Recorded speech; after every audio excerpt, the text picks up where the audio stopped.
আসসালামু আলাইকুম। আজকে আমি আপনাদেরকে দেখাবো যে এখন তো আপনার প্রায় ড্রাগনের মৌসুম শেষ, শীত যখন এসে পড়েছে। এখন আপনারা ড্রাগন গাছে যে পুলিং বলছিলাম যে ডালগুলি, এই যে বাতি ডালগুলি আমরা কেটে দিছি।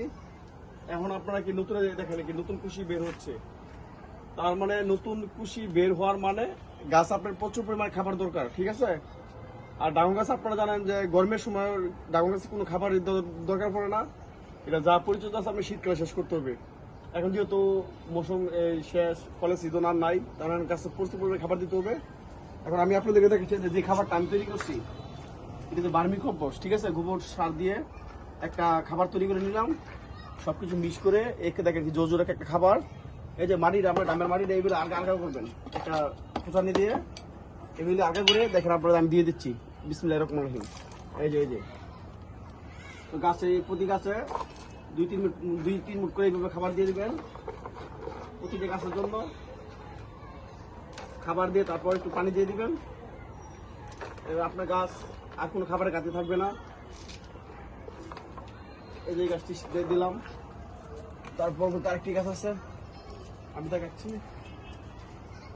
এই আপনার ব্রাঞ্চগুলি, যে ব্রাঞ্চগুলি সুন্দর, এই ব্রাঞ্চগুলি গাছে রাখবেন, যে সামনের বছর এবং এই গাছটিতে আবার এপ্রিলের 20 তারিখে গাছে আবার ফুল আসবে। তারপর আপনার গাছে সঠিকভাবে খাবার দিয়ে দেবেন, দেখবেন আপনার গাছে সুন্দর ফলন আসবে। এই গাছে আমি খাবার দিয়ে দিচ্ছি।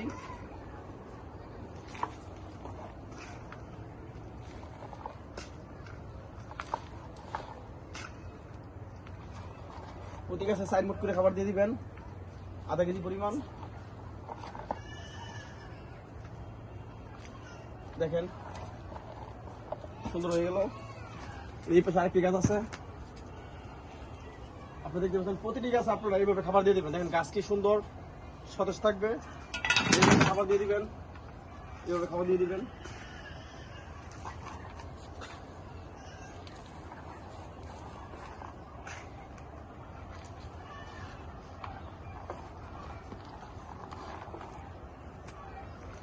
বহুত খাবার লাগবে, তখন ঘুরতে আনবো নাই, এত খাবার ঘুরতে আনবো কষ্ট সবকিছু নামাই দিই। এই গাছে খাবার দিয়ে দিচ্ছি।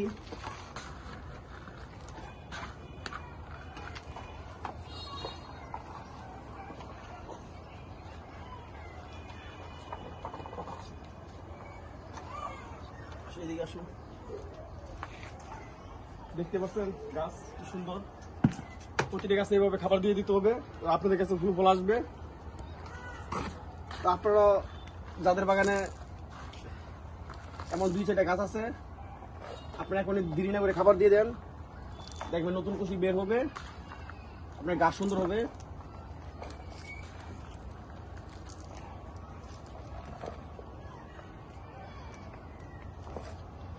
তো আজকে ভিডিওর পর করলাম না, সবাই ভালো থাকবেন, সুস্থ থাকবেন, আল্লাহ হাফিজ।